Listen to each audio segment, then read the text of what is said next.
Your child needs a tutor. This can be a stressful process. Your child's already stressed because they're struggling in school, but now the responsibility is on you to find just the right tutor. How do you go about finding the best tutor? Welcome to Koi Tutoring Services. We're in the middle of a life hack series called Tutor Search Tips. Now understand, this is a little different than how it sounds.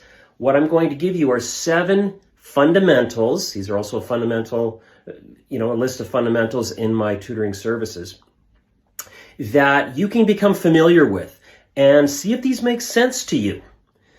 And basically what you are doing is you are arming yourself with these 7 pro tips, really.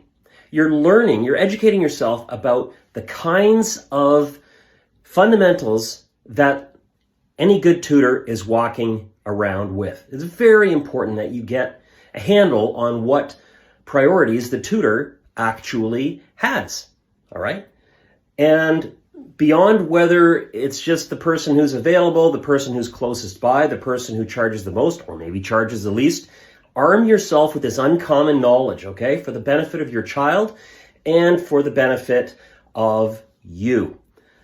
Last time, tip number 1, this is a fundamental that every good tutor should believe in. Every student can succeed and reach their full potential regardless of obstacles.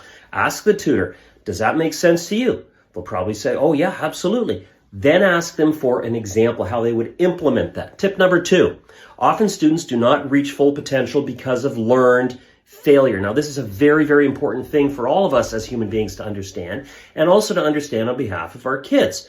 All right, now listen to this and tell me if you think that this is familiar to you. Does this resonate?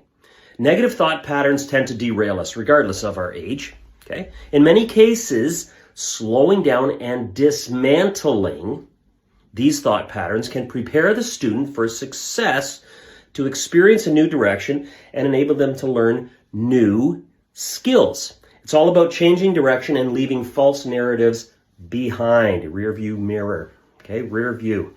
Okay? Behind. But first, we've got to figure out what the learned failure patterns are. The bottom line is that all students learn differently.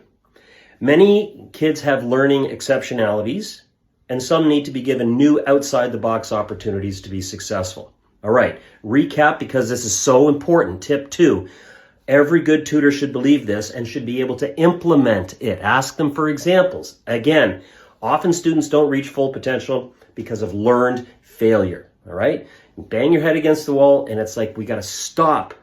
We've got to go back, and we've got to dismantle. We got to see, okay, every time the teacher says, okay, kids, open up your math books, every time you feel anxiety, it's like, okay, where did that learned pattern come from? And you are expecting, whether you're grade 3 or grade 12, you're expecting to fail at math. All right, let's slow down. This is why tutoring is so crucial for so many kids, all right? You slow down. You get out of that familiar context of learned failure, and then we deconstruct it. And we break it down so that we can reassemble a different narrative, a narrative of success. See you next time.